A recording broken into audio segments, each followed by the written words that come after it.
Eu quero aqui ler rapidamente uma escritura que se encontra na Epístola de Paulo aos Colossenses. Quero ler ali no capítulo 3, os primeiros 4 versículos. Colossenses 3, versículos de 1 a 4. Esta igreja aos Colossenses ficava ali naquela cidade de Colossos, na antiga Ásia Menor. Essa igreja que não havia sido fundada por Paulo, né? Havia um irmão lá chamado Epáfras, que foi quem iniciou um trabalho ali. Então, um dia, Paulo fez uma viagem missionária e de alguma forma soube que havia uma igreja ali edificada. Ele esteve ali e ajudou os irmãos e escreveu essa epístola, que é uma epístola muito abençoada. Paulo nos transmite muitas lições, há muitas mensagens de Paulo nessa epístola. E nós vamos ler apenas esses primeiros 4 versículos de Colossenses 3. Diz assim a palavra do Senhor: Portanto, se já ressuscitastes com Cristo, buscai as coisas que são de cima, onde Cristo está assentado à destra de Deus. Pensai nas coisas que são de cima e não nas que são da terra, porque já estáis mortos e a vossa vida está escondida com Cristo em Deus. Quando Cristo, que é a nossa vida, se manifestar, então também vós vos manifestareis com Ele em glória. Graças a Deus. Vamos falar com o Pai. Amado Pai, Deus bendito, agradecemos, Senhor, por essa leitura da palavra que acabamos de fazer. E aqui Paulo nos disse que nossas vidas estão escondidas em Ti por intermédio do Teu Cristo. E é verdade, Senhor, porque no Teu Cristo também fomos feitos herança, no Teu Cristo fomos eleitos, no Teu Cristo fomos chamados. E agora, Senhor, aqui estamos pedindo pela Tua graça, para que Tu esteja conosco através do Teu Santo Espírito, para abrir o nosso entendimento e para ser mais uma vez aperfeiçoado pela Tua palavra. Porque cremos, Senhor, que Tu molda nossas vidas, Tu molda o nosso caráter de diversas maneiras, e pela Tua palavra é uma das maneiras que Tu utiliza para fazer esta obra. Então, Senhor, que Tu possa nos instruir um pouco mais, que Tu possas hoje nos dar um entendimento maior da Tua palavra, e que o Teu Santo Espírito possa nos edificar, nos sustentar, nos consolar. É o que nós te pedimos, no nome do Teu Filho amado, Jesus Cristo. Amém. Graças a Deus.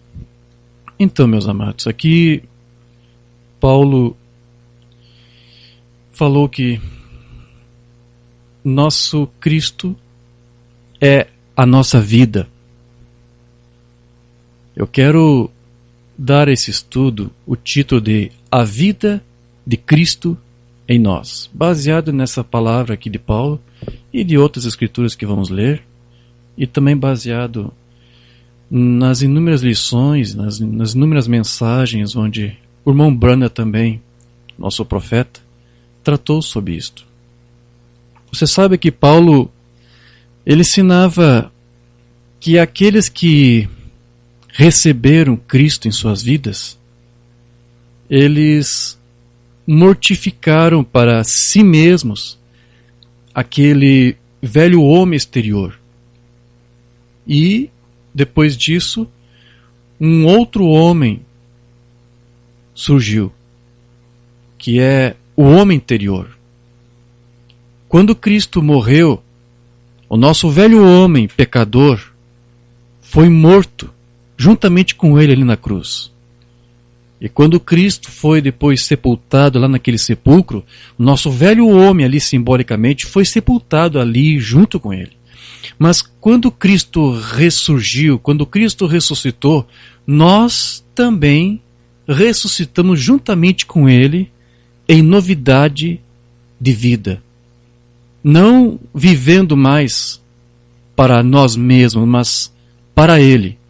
Ou antes, Ele mesmo passa então a viver em nós e por nós. Porque Paulo disse que agora Cristo é a nossa vida.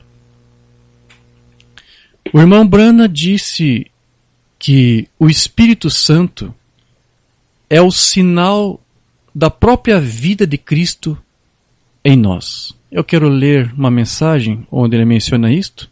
Está lá no sermão Desesperos, de 1º de setembro de 63. Aqui o irmão Brana vai dizer o seguinte: simplesmente pense. E aqui ele vai começar a recitar uma letra de um hino, talvez ele esteja cantando aqui. Estou decidido, eu posso, eu quero, eu creio que Jesus me cura agora. Vocês creem nisto?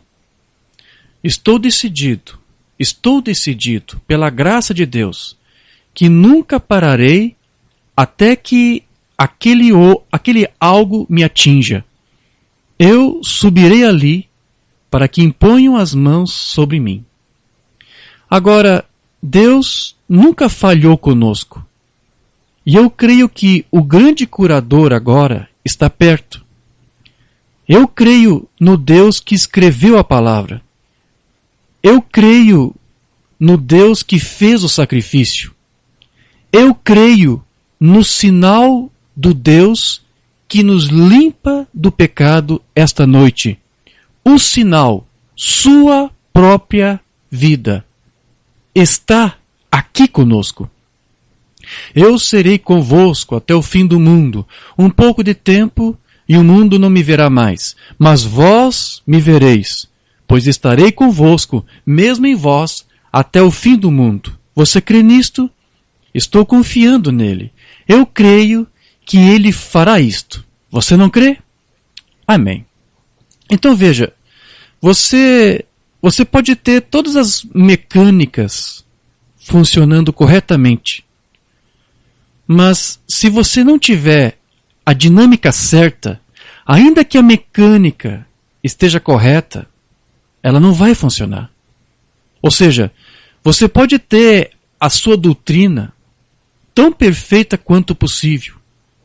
Você pode ter um entendimento tão correto das Escrituras quanto possível, ao ponto em que você consiga articular isso e ajustar cada Escritura uma com a outra, de modo que isso possa fluir harmonicamente. Mas se você não tiver a vida do sinal, que o irmão Brana menciona aqui, então a doutrina que você tanto defende, ela não poderá fazer nenhum bem para você. E foi exatamente isso que o próprio irmão Brana falou.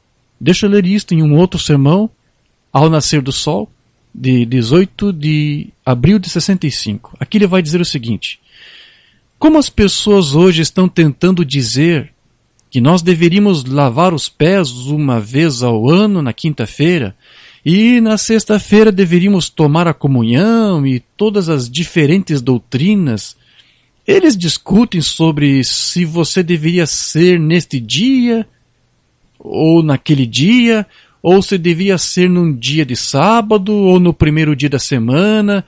Todas essas coisas são simplesmente tradição. Ou seja, isto é apenas a parte mecânica. Que bem faria qualquer dessas coisas a você, se você tivesse quaresma ou não quaresma, se não há vida em você.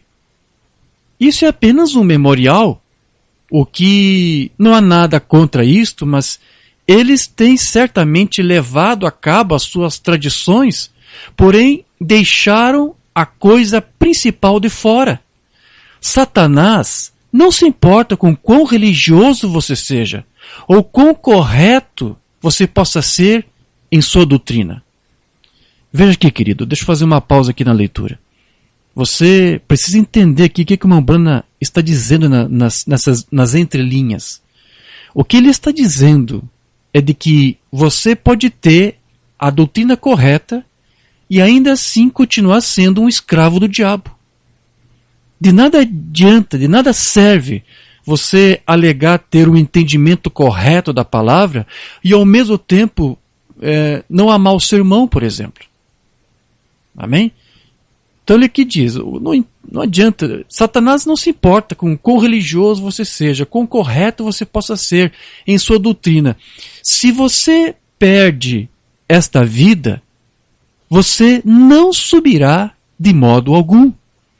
Não importa quão religioso, quão bom. Veja que aqui o Umbanda diz que tão pouco adianta você dizer que é bom, que tem um bom coração ou que tem um bom espírito. Muitos gostam até de dizer, e eu já vi alguns irmãos me escrevendo, eu prefiro estar errado na minha doutrina, mas estar certo no meu coração e ser uma pessoa bondosa com todo mundo, enfim. Porém, veja, alguém pode ser bom e ter um bom coração e ainda assim estar sinceramente enganado. Porque foi exatamente isso que o Umbanda disse em um outro sermão. Ele disse, é possível que cristãos firmes, que pessoas boas, retenham às vezes aquilo que é errado, achando, pensando estar correto. Aí depois ele continua aqui. Não importa quão religioso, quão bom, a quantas igrejas tenha pertencido ou a quantas pertencerá. Que você sabe que para o irmão Umbanda era a mesma coisa que loja, né? Existe a loja pentecostal, a loja metodista, a loja batista, presbiteriana, enfim, não interessa para que igreja você vai, para que igreja você pertence, a qual loja você frequente, a que grupo você pertence, né? Isso não importa nada a menos que você tenha nascido de novo. Agora, é muito bom ter um conhecimento doutrinário que seja bíblico e que seja sadio. É bom tudo isso. Mas se você não tem a vida, como o irmão Umbanda disse aqui, isso não vai fazer nenhum bem para você.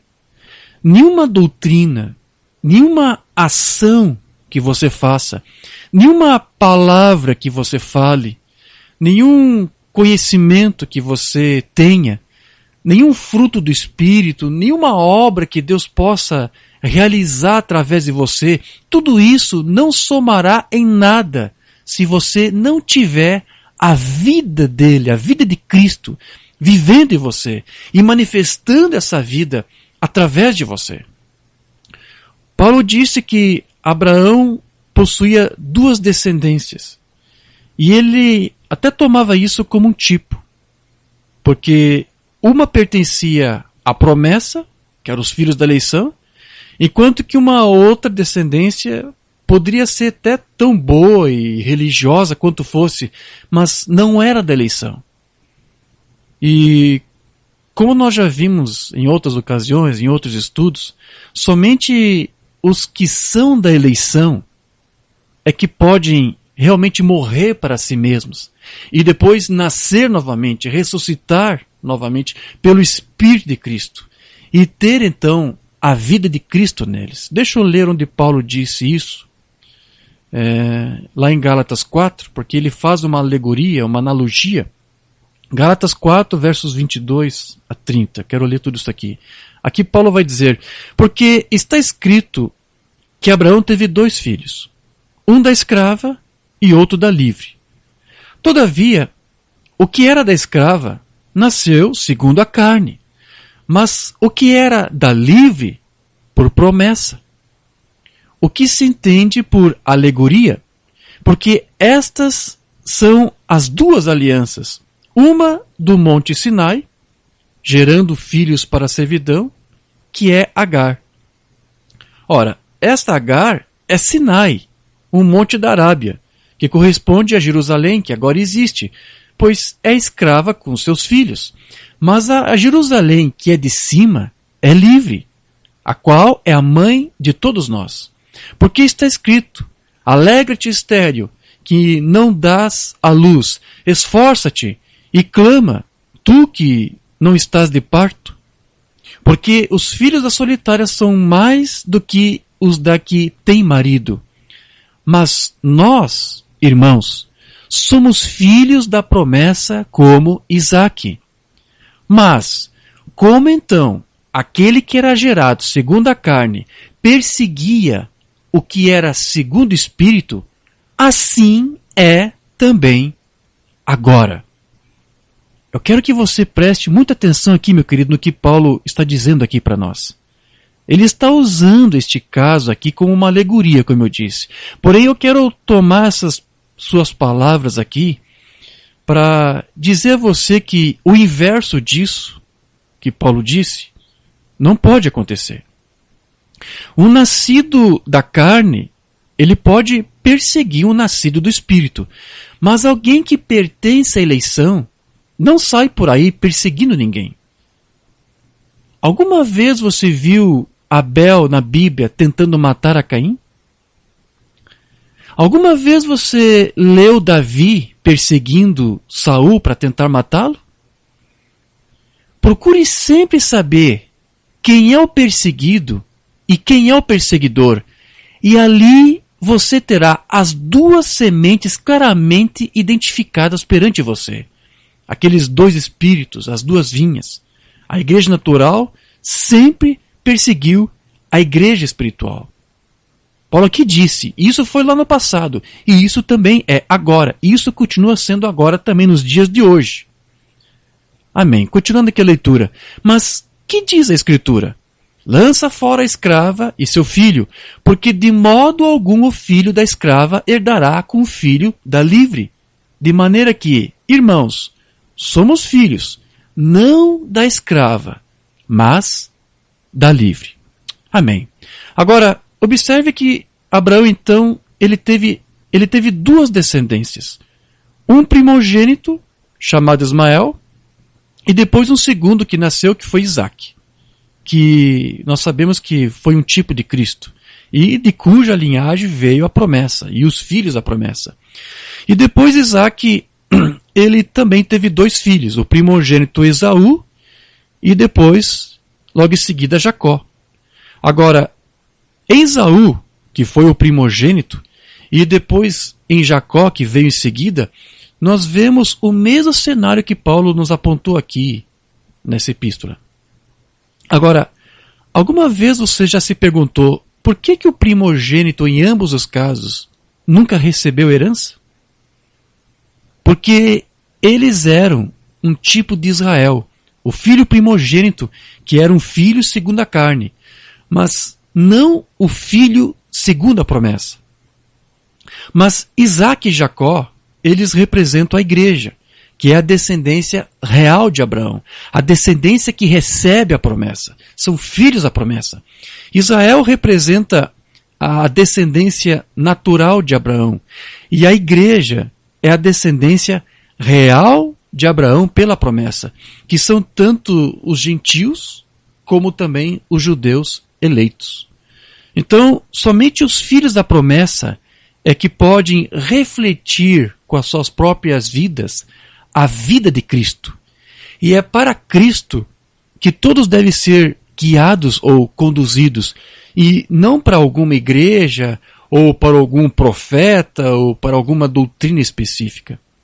Deixa eu ler algo que o irmão Brana falou, onde ele trata sobre isso, ainda na mesma mensagem, ao nascer do sol. Ele vai dizer aqui: agora, a essência da mensagem que foi enviada foi esta: ele ressuscitou dentre os mortos. E nós, como seus beneficiários, nós que compartilhamos a ressurreição com ele, estamos recebendo os benefícios dessa bênção, ao provar ao mundo que ele vive. Não o podemos fazer com palavras somente, não o podemos fazer por meio de uma tradição de homem. Nós somente refletimos exatamente o mesmo que estamos apontando. Eu temo que hoje sejam muitos de nós que não estejam guiando as pessoas a Cristo. Estamos guiando as pessoas a alguma igreja ou alguma teoria, ou seja, alguma doutrina qualquer. Mas nós devemos guiá-las a Cristo. Ele é o único, e o único que tem a vida. Aquele que tem o Filho tem a vida. E se a vida de um homem que está morto é projetada em você, você viverá a mesma vida que ele viveu. Se o sangue de um homem era de um certo tipo, e você tirou o sangue de um homem e mudou o sangue de um homem para outro, ele tinha absolutamente que ser aquele tipo de sangue.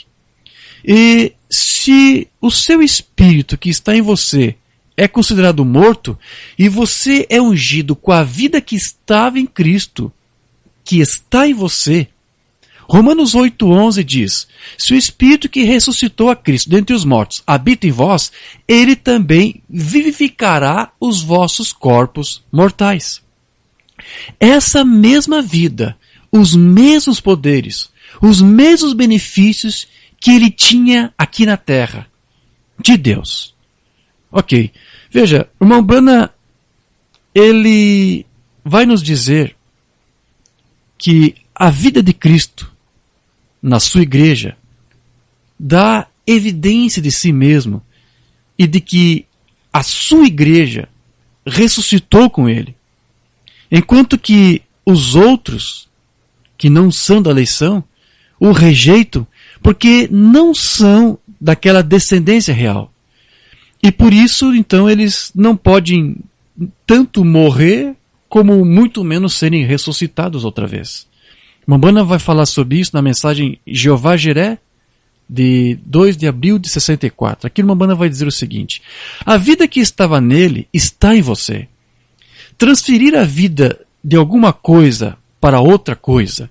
Se você pudesse pegar a vida de uma abóbora e colocá-la em um pé de melancia, ela produziria abóboras, exatamente. Se você toma a vida de um pessegueiro e a coloca em um pé de pera, ele produzirá pêssegos. Porque a vida que está na árvore dá evidência disso. E assim é com a descendência real, ou seja, os filhos da promessa. Através de Isaac veio a descendência natural que rejeitou isto. Então agora, você pode se perguntar, por que um primogênito rejeitaria a promessa? Veja que os dois primogênitos, eles rejeitaram a promessa. Agora, o irmão Branham, ele vai nos dizer ainda nessa mensagem que eles rejeitaram por causa da cruz.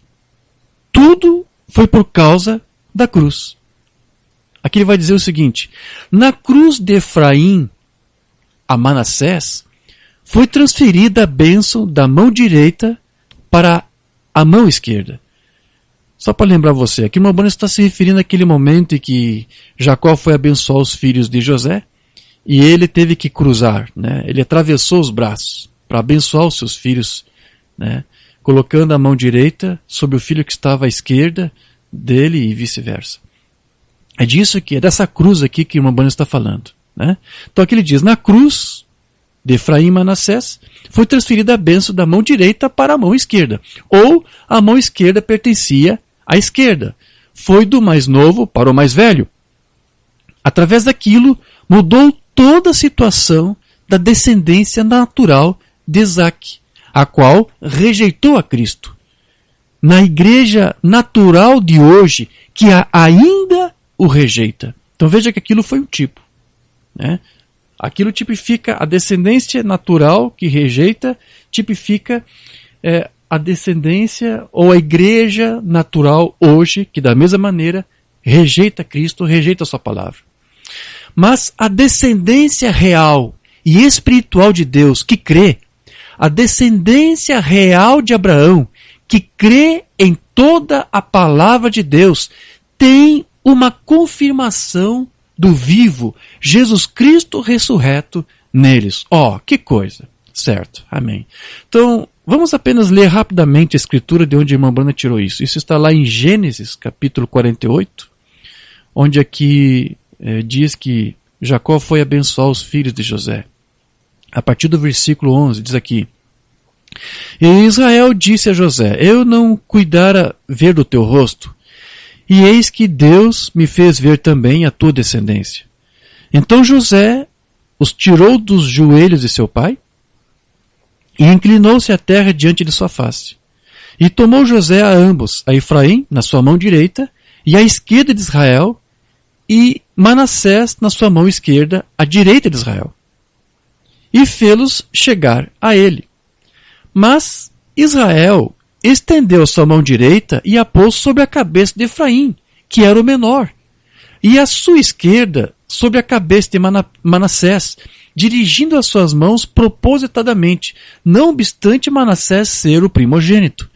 E abençoou a José e disse: ó Deus, em cuja presença andaram os meus pais Abraão e Isaque, o Deus que me sustentou, desde que eu nasci até este dia, o anjo que me livrou de todo mal, abençoe esses rapazes, e seja chamado neles o meu nome e o nome de meus pais Abraão e Isaque, e multiplique-se como peixes em multidão no meio da terra.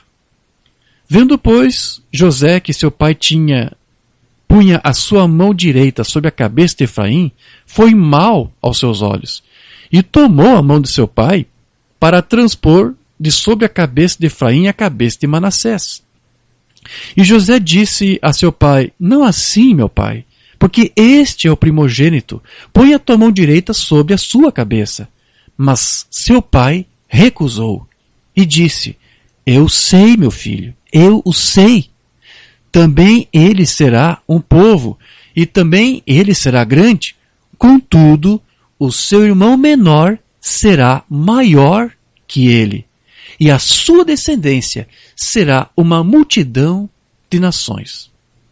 Então veja, a vida vem através do sangue, ou melhor, da cruz, porque isto aqui é um símbolo. Quando Jacó cruzou aqui, isto aqui foi um símbolo.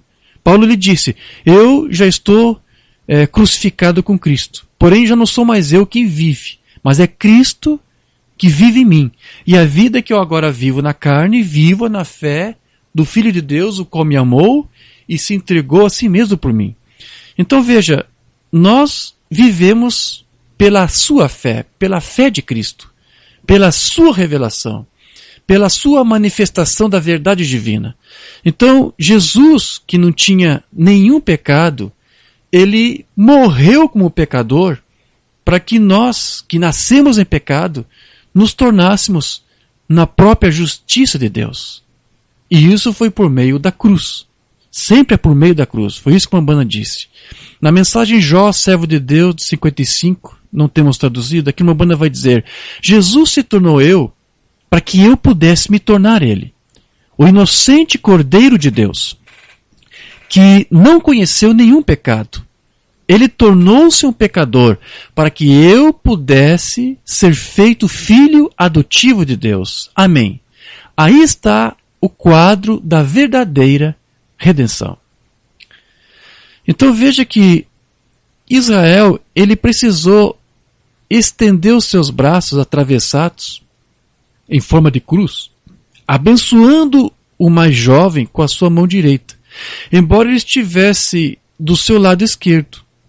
As suas mãos cruzadas mostravam que, por meio da cruz, o mais novo, que tipificava o gentio, ou a igreja gentílica, receberia a promessa, que não é outra coisa senão receber a vida eterna de Cristo. Na mensagem super sinal, que não temos traduzida, do dia 29 de novembro de 63, uma banda vai dizer assim: se você não tiver recebido o Espírito Santo ainda, você deve ter esse sinal em você, ou você não passará pelo portão. Você deve ser a vida de Cristo em você. Observe que o Mambana, ele não diz que você tem que ter a vida, mas que você deve ser esta vida, a vida de Cristo em você. Você deve ser esta vida.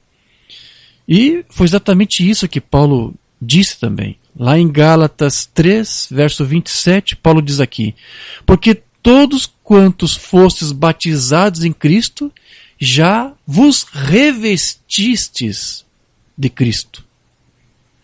E há uma outra ocasião também que Paulo vai mencionar essa mesma expressão, revestir-se de Cristo. Isso está lá em Romanos 13, verso 12 a 14. Aqui Paulo vai dizer assim: a noite é passada e o dia é chegado. Rejeitemos, pois, as obras das trevas e vistamo-nos das armas da luz.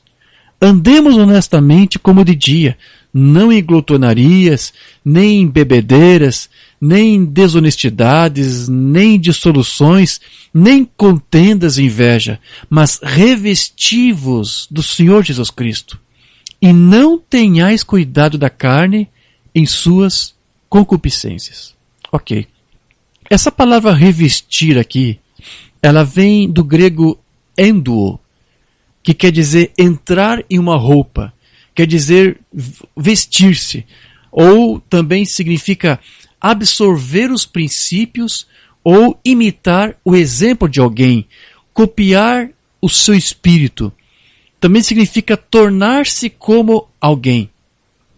Portanto, revestir-se de Cristo significa tomá-lo como um exemplo, como um padrão, ou imitar o seu exemplo, né? Obedecer aos seus preceitos, tornar-se como ele. Porém, não há como simplesmente você tentar imitar Cristo, a menos que o próprio Cristo vive você. Imitações de Cristo você vai encontrar aí em todo lugar, em toda parte você vai encontrar isso, todo tipo de personificação. Essa é aquela parte mecânica que eu disse, que é até facilmente executável, mas a dinâmica não há como você imitar. A dinâmica, não, você não pode imitar isto, não há como ser imitada. Então, nós não podemos nos tornar como Cristo até que o próprio Espírito de Cristo vive em nós. E lembre-se mais uma vez que o irmão Branham, ele disse que você deve ser a vida de Cristo em você. Na mensagem o sinal, o irmão Branham vai dizer aqui, 28 de novembro de 63, há somente um que pode dar a você vida. Há somente um que pode dar a você vida, e ele o fará.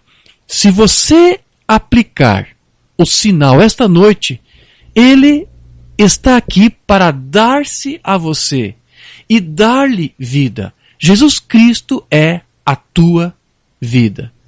Amém. Então eu creio que Mambana, ele deve estar se baseando em Colossenses quando Paulo disse isso. Que é a escritura que lemos logo no início. Posso ler aqui rapidinho mais uma vez? Portanto, se já ressuscitasse em Cristo, buscai as coisas que são de cima, onde Cristo está sentado à destra de Deus. Pensai nas coisas que são de cima e não nas que estão na terra, porque já estáis mortos e a vossa vida está escondida com Cristo em Deus. Quando Cristo, que é a nossa vida, veja, Mambana disse, Jesus Cristo é a tua vida. Foi Paulo quem disse isso. Então, quando Cristo, que é a tua vida, a nossa vida, se manifestar, então também nós, ou vós, vos manifestareis com Ele em glória. Então veja, a nossa vida hoje, o que é? É Cristo. É Cristo em nós. É Cristo falando por nós. É Cristo vivendo por nós. É Cristo operando por nós. Enquanto nós estivermos, como disse Paulo aqui, escondidos nele, né, e em Deus. Porém, Ele nunca vai se manifestar em plenitude em nós até que nós sejamos exatamente como Ele é agora. A palavra manifestar que Paulo usou aqui, ela vem do grego phânero, que significa tornar manifesto ou visível, ou conhecido, né, ou que estava escondido, ou que era desconhecido. Tornar-se conhecido, ser claramente identificado, totalmente entendido. Então, Paulo está falando do que aqui? Ele está falando de perfeição. Nós somente nos tornaremos perfeitos quando? Na ressurreição. Nós já vimos isso em um outro estudo. Nós jamais vamos alcançar aqui, neste lado da eternidade, a nossa perfeição com estes corpos. Porém, se a vida de Cristo estiver em nós, então nós já estamos de alguma forma glorificados. Potencialmente nós já estamos glorificados na presença de Jesus Cristo. Deixa eu ler algo que Mambana disse, onde ele trata sobre isso. Perguntas e respostas número 2, de 54. Aqui ele vai dizer assim: o que você é aqui é um sinal de que você é algo mais em algum lugar. Vocês sempre quiseram estar na perfeição, vocês cristãos. E há uma perfeição. E essa perfeição não é nesta vida, ou seja, não é aqui agora, com esses corpos que aqui estamos. Mas cada homem e mulher aqui, que é um cristão, cada pessoa que é um cristão aqui agora, já está glorificado na presença de Jesus Cristo. E você tem um outro corpo. Você não terá em algum outro tempo, você tem agora. Agora há um outro corpo esperando por você, se este perecer. Bom, o irmão Branham aqui está falando do corpo teofânico, né? Então veja, dizer que Cristo é a nossa vida, como afirmou Paulo, significa que nós devemos ser esta vida. Né? Mambana disse, você tem que ser esta vida. E esta vida, nós já tratamos em outros estudos também, é aquilo que Mambana chamava de a vida Zoe. A vida Zoe de Deus, que é aquela vida eterna, não a vida biológica, mas a vida eterna que não pode perecer. Jesus disse que ele era a vida eterna. Lá em João 11, 25, disse-lhe Jesus, eu sou a ressurreição e a vida.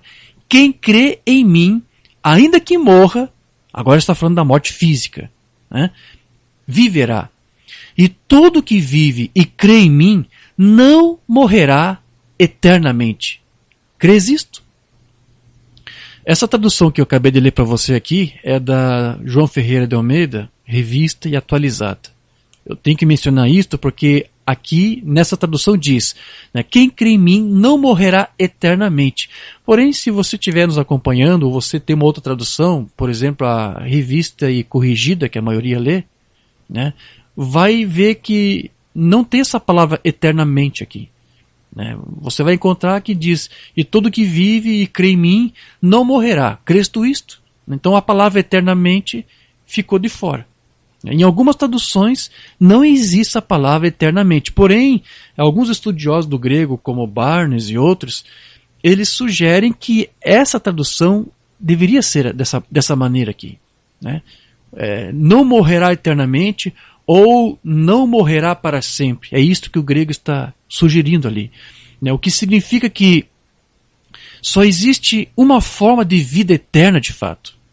Existe uma vida eterna e existe também o contrário, que é a morte eterna, que não deve ser confundido com um inferno eterno, porque na verdade o inferno eterno sequer existe.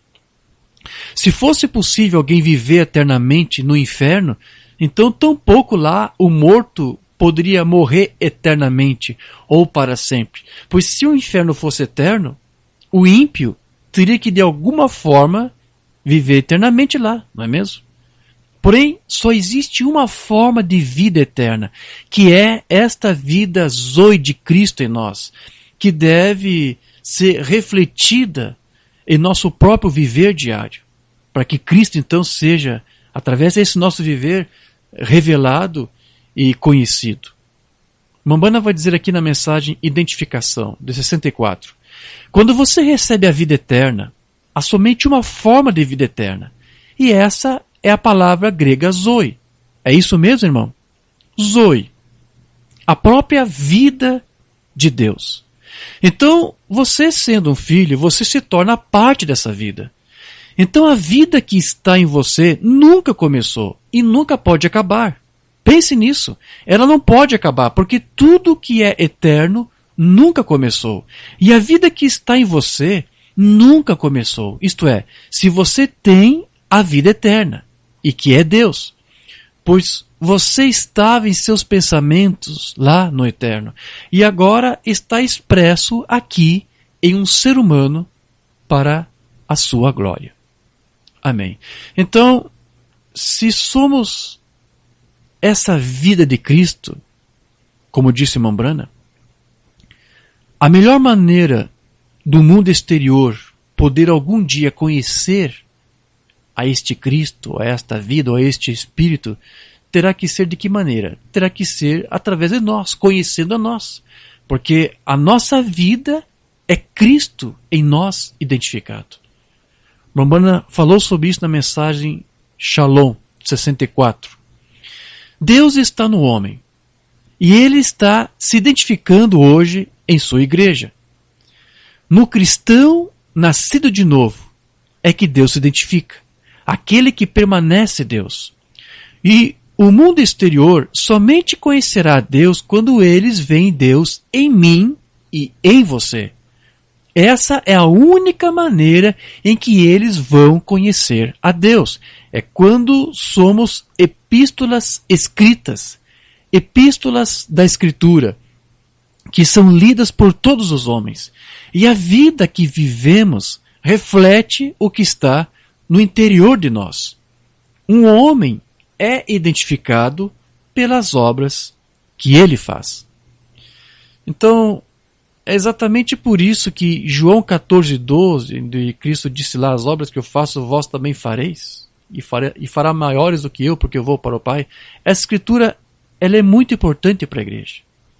E isso porque você é conhecido por aquilo que você expressa. E é pelos seus frutos que você é de fato conhecido. E se nós manifestamos as obras de Cristo, então nós somos conhecidos como o quê? Como cristãos. E você sabe que a palavra cristão significa semelhante a Cristo. E porque a vida de Cristo está em nós, isso então deveria fazer com que nós escrevêssemos um outro livro de Atos. Porque assim como o Espírito de Cristo usou os apóstolos lá no passado, hoje Cristo deve fazer os mesmos atos usando agora quem? A sua igreja. Porque é o mesmo Espírito que está habitando, que está vivendo nela. Deixa eu ler algo que o Mambana disse, onde ele trata sobre isso, na mensagem Cristo é o mistério de Deus revelado. Se a vida de Jesus Cristo alguma vez levantar um outro grupo de crentes, ele, ou seja, este grupo, dará o fruto que o primeiro deu. Eles escreverão um livro de Atos, após isso, porque será a mesma vida. Vê o que eu quero dizer? Você simplesmente não pode ficar longe disto. É a vida de Cristo em você, que foi injetada, que foi inserida em você pelo próprio Espírito Santo, vivendo a sua vida, ou seja, a vida dele, através de você. Porém, meu querido, Satanás, ele não quer que a igreja saiba disso. E o meio que ele usa para impedir é fazendo com que a igreja não receba a verdadeira revelação da palavra, colocando um outro tipo de espírito em meio ao seu povo, ao povo de Deus, uma outra classe de unção que faça os homens correrem em busca de novas revelações, de novos mistérios, que corra atrás de gnosticismo. E hoje, ao invés dos crentes desejarem escrever um outro livro de Atos, como a Bruna disse aqui, o que nós temos vendo, na verdade, são muitas pessoas desejosas somente de escrever um outro livro de Apocalipse. É assim que eu sempre tenho dito, né? Hoje, muito da mensagem, ao invés de escrever um livro de Atos, estão escrevendo um livro de Apocalipse, ou seja, um livro de revelação, porque só estão preocupados com isso hoje. Eles estão mais tratando de buscar ou de falar sobre revelações, sobre gnosticismo, sobre esoterismo, sobre coisas profundas.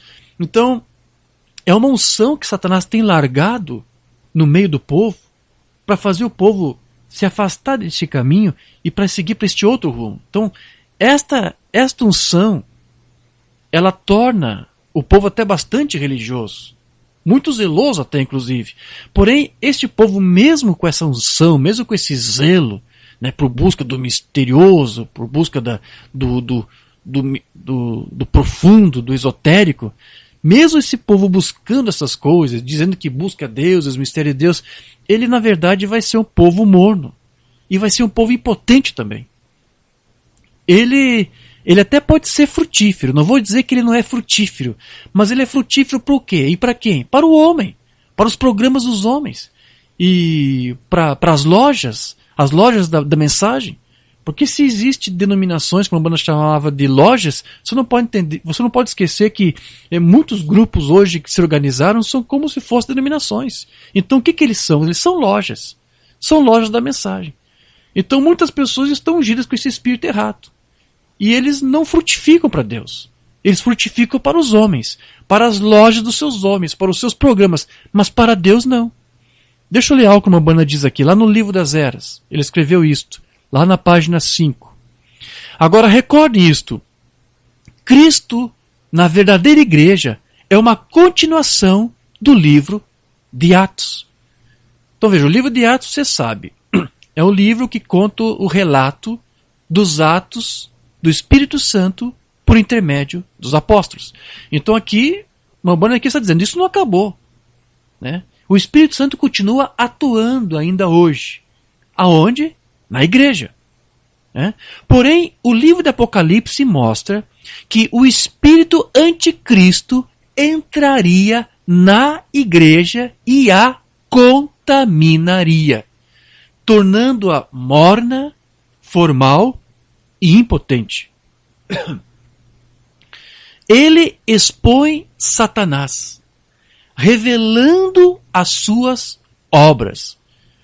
E agora uma banda que vai dizer para você alguma dessas obras de Satanás que são expostas. Aqui ele vai dizer para você a tentativa de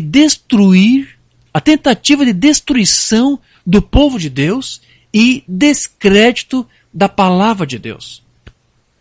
Olha bem, meu querido, veja bem, preste bem atenção no que uma banda está dizendo aqui. Uma banda aqui está dizendo para você que o espírito do anticristo, ele está em meio ao povo para contaminar a igreja, né, e para tentar destruí-lo. Ele falou aqui, a tentativa, as obras de Satanás, que são expostas nessa última era, é para destruir o povo e dar descrédito à palavra. Né? Então é isso que Satanás está fazendo, com a unção. Né? Ele está tentando destruir e tenta gerar descrédito à palavra de Deus, ou seja, a verdadeira doutrina de Deus. Para quê? Para que este povo, o povo de Deus, não conheça a verdade. E ele cria um descrédito também quanto àqueles que pregam a doutrina, contra aqueles que pregam a palavra. No Brasil, por exemplo, existe uma grande oposição para qualquer crente que deseja renunciar a todas aquelas tradições humanas que contaminaram esta mensagem. Eu até comentei essa semana que passou com uma irmã, uma amada irmã, sobre este problema. Né? Existe hoje no nosso país o que se pode chamar de culto ao fracasso, que é quando pessoas fracassadas tentam desestimular outras pessoas a não avançarem naquela área em que eles mesmos haviam fracassado. Então, a nossa cultura aqui no Brasil é mais ou menos essa. Onde eu não dei certo, o outro também não pode dar. No caso da mensagem, para nós tentar trazer isso para o espiritual, muitos ministros simplesmente fracassaram completamente em compreender o ensino do irmão Branham. Então, o que esses ministros fracassados procuram fazer? Eles tentam agora desestimular de inúmeras formas, de inúmeras maneiras, os demais crentes que desejam ouvir aqueles que conseguiram entender. E assim a igreja natural, com a sua falsa unção, ela procura então lançar descrédito para praticamente tudo que seja feito. Tanto naquilo que é ministrado ou traduzido. Enfim, por quê? Porque esse é o trabalho de Satanás. O trabalho dele é destruir o povo de Deus e dar descrédito à palavra. Continuando aqui. Então, ele expõe Satanás, revelando as suas obras, tentativa de destruição do povo de Deus e descrédito da palavra de Deus, até o tempo em que ele é lançado no lago de fogo. Ele combate isto. Ele não pode suportar isto. Está falando de Satanás. Ele sabe que se as pessoas obtiverem a verdadeira revelação da verdadeira igreja e o que ela é, ou seja, se a igreja souber o que ela é, se ela souber esta vida, conhecer esta vida que está dentro dela, o Espírito que está dentro dela, o que ela representa e que ela pode fazer as maiores obras. O que é isso aqui? Isso aqui é João 14:12. Né? Como a igreja é a vida de Cristo, então ela pode fazer as mesmas obras que Cristo fez. Então, ela será um exército invencível. Se eles obtiverem uma verdadeira revelação dos dois Espíritos dentro da estrutura da igreja cristã, e pelo Espírito de Deus discernirem e resistirem ao espírito do anticristo, Satanás será impotente diante dela. Porém, meus queridos, infelizmente, nós não temos visto isso acontecer. Se há uma coisa que eu percebo que está faltando hoje para o nosso povo da mensagem, é discernimento. E, por consequência disso, como o povo não consegue discernir, tampouco então ele vai conseguir o quê? Resistir. Porque aqui uma banda falou aqui, né? Então o povo de Deus ele tem que discernir para resistir o Espírito. Mas como que vai resistir se não consegue discernir? O que nós muitas vezes estamos vendo são o quê? São pessoas aí que se dizem cristãs, né? Resistindo à verdade, pensando que ela é uma mentira. Ou seja, invertem tudo. Então, dessa forma, eles acabam atuando como aquela descendência natural de Abraão, a descendência carnal, né? Como a igreja natural, e não como a descendência real. A descendência real de Abraão, ela aceita a revelação, né? Enquanto que aquela outra, a carnal, rejeita, exatamente como Satanás faz. Continuando aqui a leitura. Ele será tão seguramente frustrado hoje, Satanás, né, como quando Cristo resistiu a cada esforço seu para ganhar poder sobre ele no deserto. Sim, Satanás odeia a revelação. Bom, não somente Satanás odeia, nós sabemos que os seus filhos também odeiam, não é isso? Mas nós a amamos, amém? Nós quem? A igreja espiritual, aquela igreja que é nascida do Espírito. Essa igreja, ela aceita a revelação, porque ela sabe que é isso que está nela, é a própria vida de Cristo nela, habitando nela. Então, nós a amamos com a verdadeira revelação em nossas vidas. Agora, isso não é somente a revelação de um conhecimento doutrinário, não é apenas a revelação do conhecimento da palavra de Deus, mas essa revelação é a revelação da vida de Cristo. A vida de Cristo se revelando em nós. Com a verdadeira revelação em nossas vidas, as portas do inferno não podem prevalecer contra nós, mas nós prevaleceremos contra elas. Amém. Graças a Deus. Nós cremos nisso, irmão Bruno.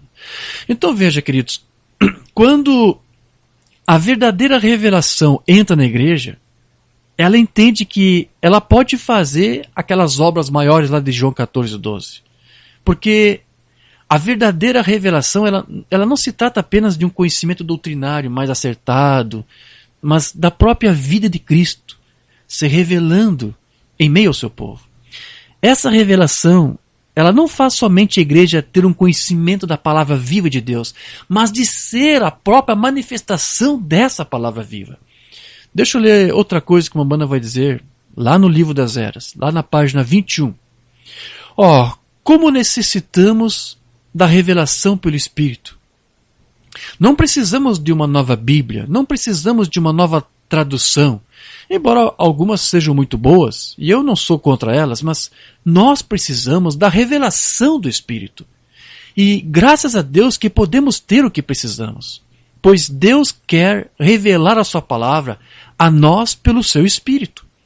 Que Deus possa, pelo seu Espírito, começar a nos dar contínua revelação vivificante e prevalecente.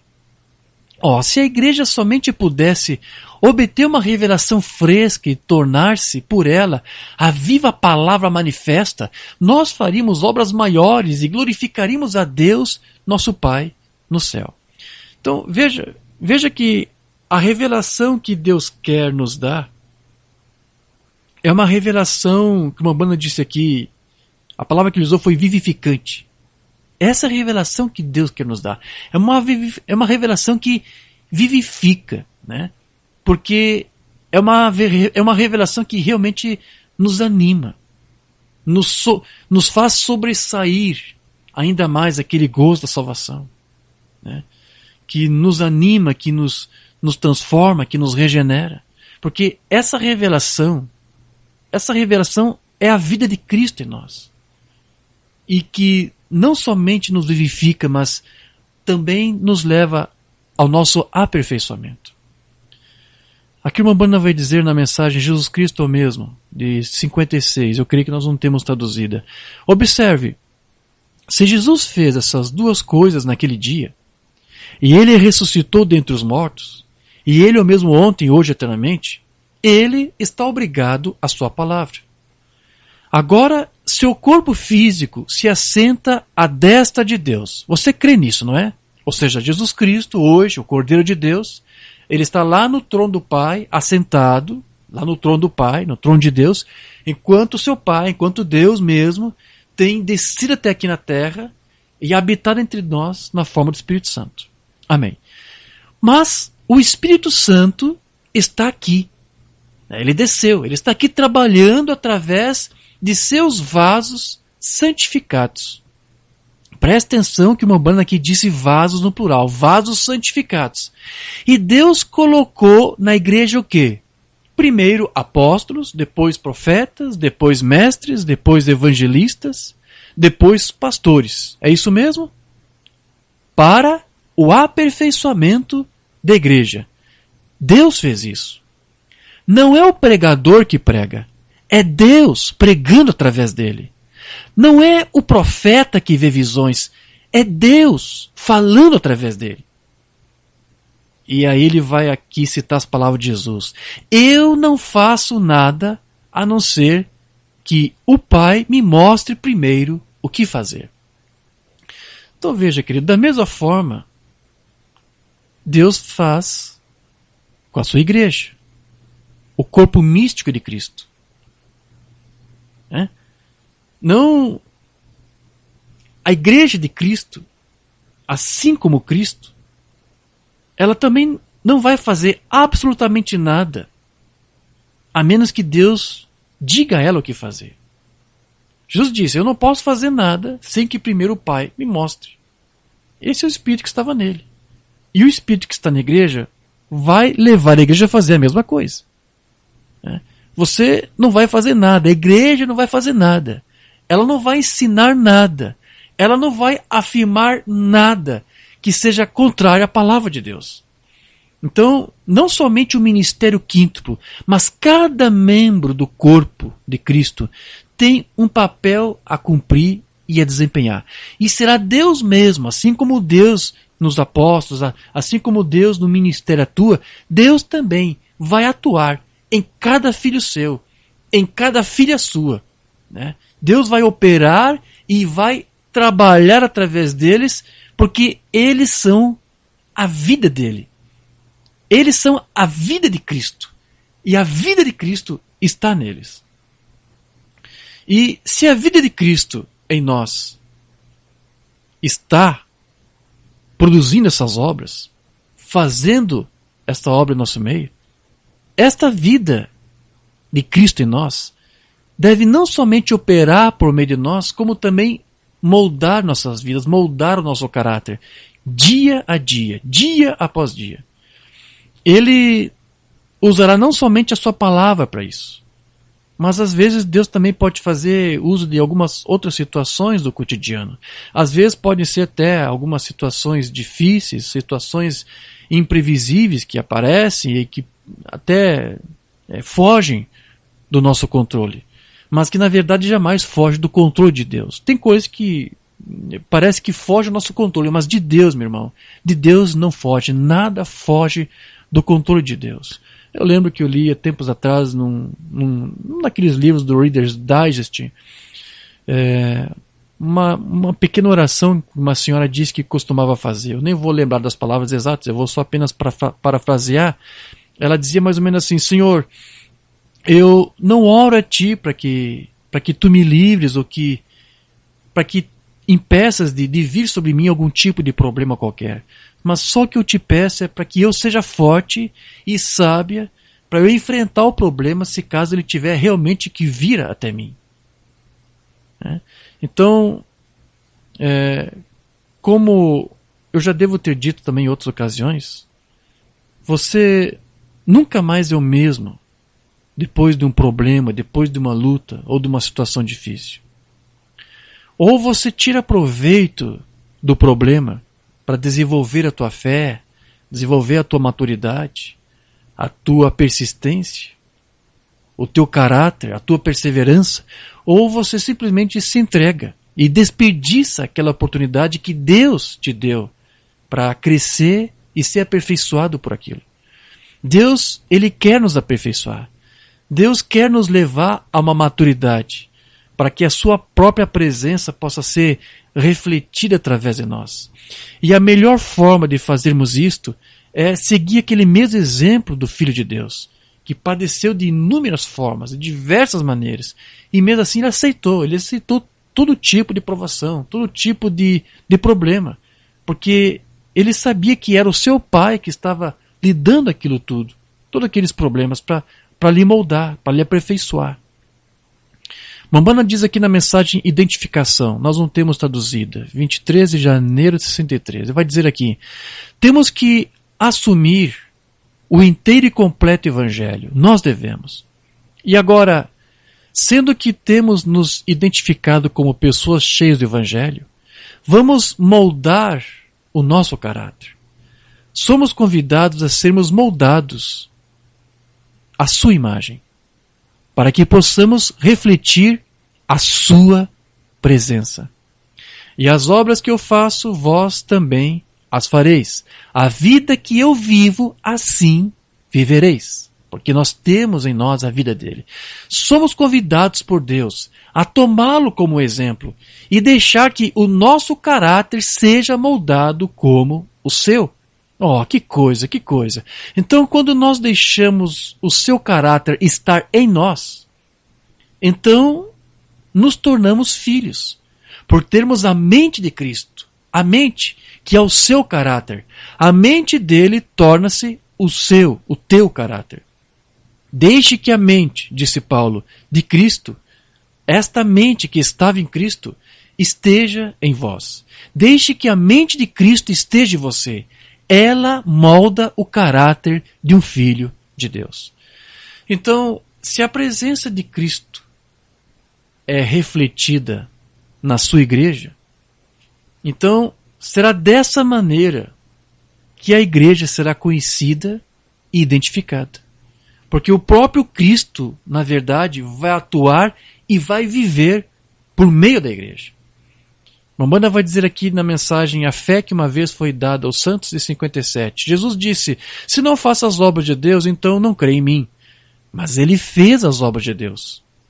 E ele disse, eu não faço nada de mim mesmo, até que eu veja o Pai fazê-lo em primeiro lugar. Tudo que eu vejo o Pai fazer, então o Filho o faz igualmente.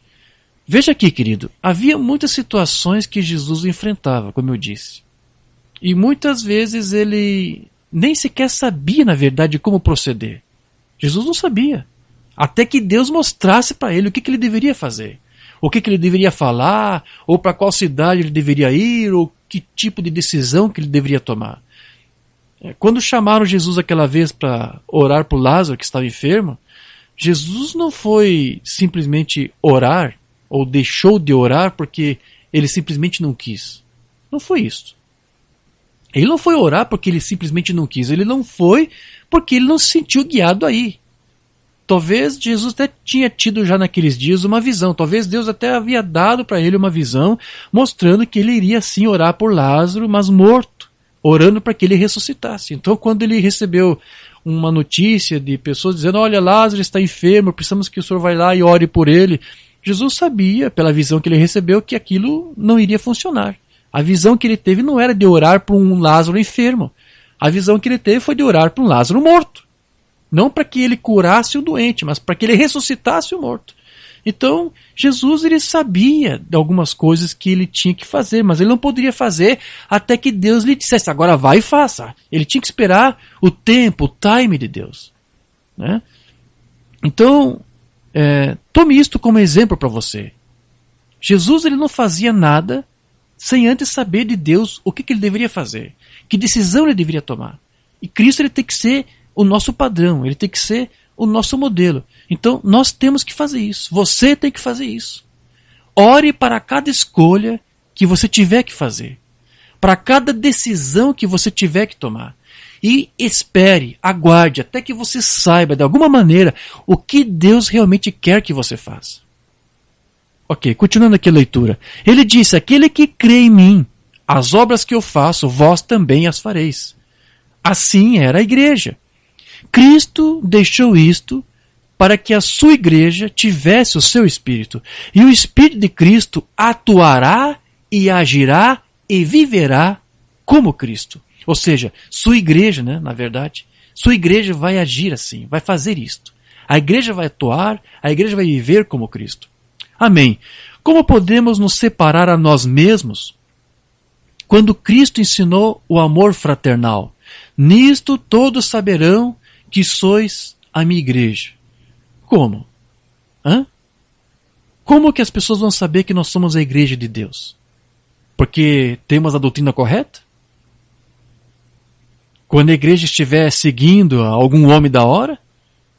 Quando alguém estiver seguindo uma determinada loja da mensagem? Como que o mundo lá fora vai saber que nós somos a igreja de Cristo? Como? Aqui ele vai dizer, quando tiveres amor uns pelos outros. Porém, meu irmão, antes de você mostrar que você ama ao próximo, que você ama aos outros, antes disso, você precisa primeiro mostrar que você ama a Deus.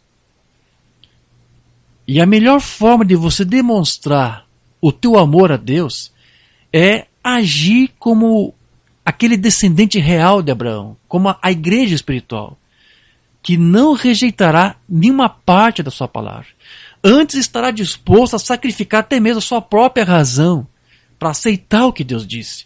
Do contrário, o teu amor a Deus não será um amor verdadeiro. Mesmo que você ponha muita sinceridade naquilo que você fizer por Ele. Se você não aceita tudo que Deus diz, o teu amor por Ele será o quê? Será um amor simulado. Apenas aparente. E será exatamente esse mesmo tipo de amor que você também vai depois demonstrar para o teu próximo. Portanto, como que alguém conseguirá amar o seu irmão de verdade se ele não consegue sequer amar a Deus de verdade? Todo tipo de amor, nós já estudamos isso, ele exige sacrifício. E para que alguém decida amar ou demonstrar amor a Deus, ele vai ter que sacrificar alguma coisa. Na verdade, vai ter que sacrificar muita coisa. Vai ter que sacrificar seus pensamentos, seus desejos, né? Tudo aquilo que pertence àquele velho homem. Né?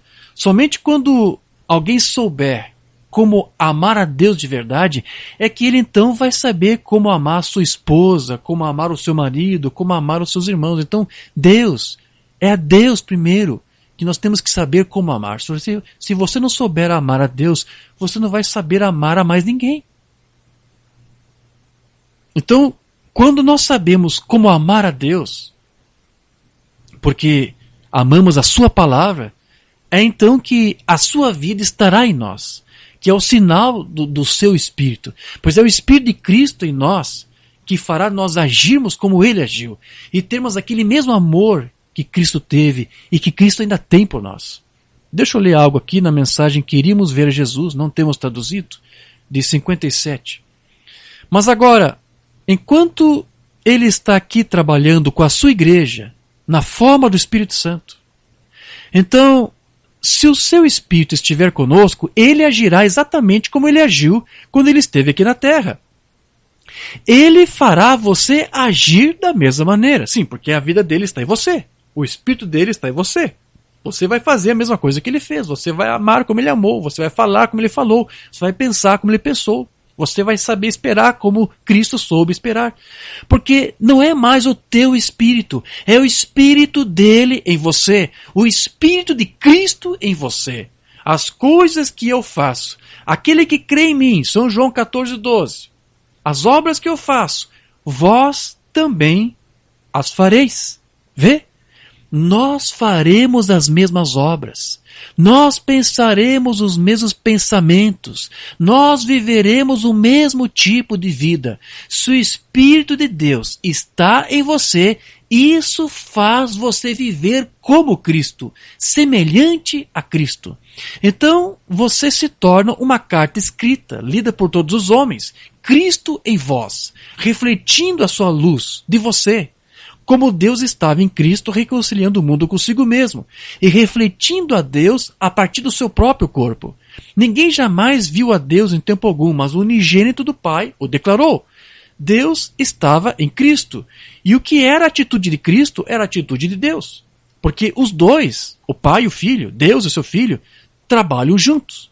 O Espírito e a carne unidos juntos. Então veja, assim também tem que ser agora.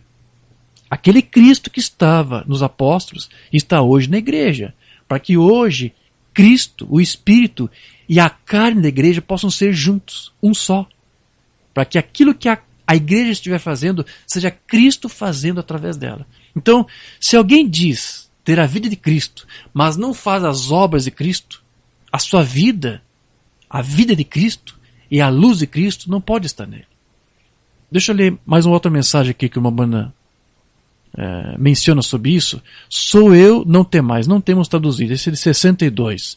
Agora, se essa luz, a luz de Cristo, né, a vida de Cristo, se essa luz não faz as mesmas obras que ela fez quando esteve no Filho de Deus, então não é a mesma. Não é.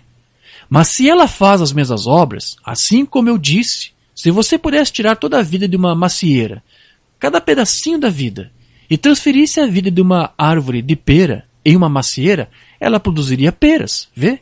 Porque a vida está nela. Isso é o que ela produz. O fruto está na vida. É claro. E essa é a mesma coisa aqui. Se você colocar a vida de Cristo e tirar a vida de um pecador, ele tem que morrer primeiro. E então, quando a vida de Cristo entra nele, então ele produzirá a vida de Cristo, porque é isso que está vivendo nele. Vê? Aquele que crê em mim, as obras que eu faço, ele também as fará. Porque a sua vida está nele. Amém. Graças a Deus.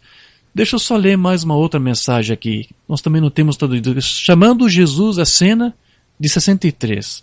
No dia 4 de agosto de 63. Essa nós não temos traduzida também. Veja o que uma banda vai dizer aqui. Você diz, ele faz os nossos corpos obedecerem. Eu creio que temos jurisdição sobre isso. Então você não está completamente entregue. Você está entendendo isso? Né? Jesus, ele tem que se apossar de nossas vidas. Tem que se apossar de nossa mente, de nossa boca, de nossos olhos, de nossos membros, para que nós possamos realmente servir a ele.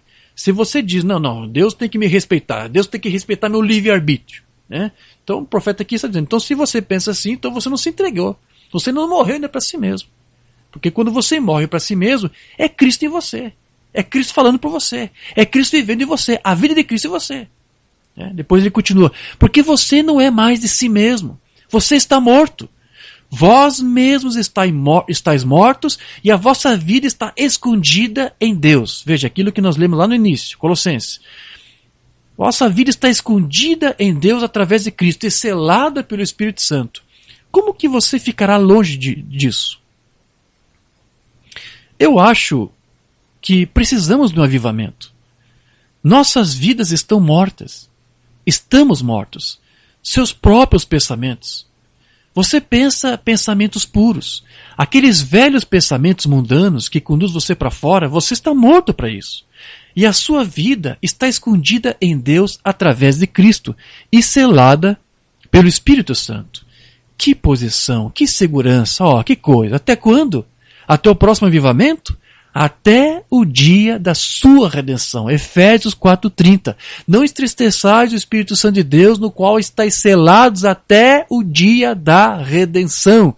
Que sensação de segurança, sabendo e vendo que o Espírito Santo muda a tua natureza de uma pessoa vil. Amém. Então, sabemos que passamos da morte para a vida. Vemos o Espírito Santo vivendo em nós, a sua vida. Paulo disse, a vida que eu uma vez vivi, eu não vivo mais. Eu não, mas Cristo vive em mim. É isso. Ele tinha passado da morte para a vida e Cristo estava vivendo nele. Então, meus queridos, para encerrar, Paulo, ele tinha uma vida centrada em Cristo. Ele tinha conhecimento da doutrina, mas acima de tudo, ele também tinha um conhecimento de Cristo. E esse conhecimento de Cristo foi baseado no encontro pessoal que ele teve com o Senhor Jesus. Ele conheceu Jesus e ele teve um encontro com ele. E é exatamente essa mesma experiência que toda igreja precisa ter. Para que ela possa ter a vida de Cristo nele. Não basta apenas conhecer um ponto doutrinário correto, como eu disse. Isso é mecânica. Você tem que ir além disso. Você tem que ter a dinâmica. E a dinâmica de Cristo em você só vai experimentar quando você realmente tiver essa experiência pessoal com Ele.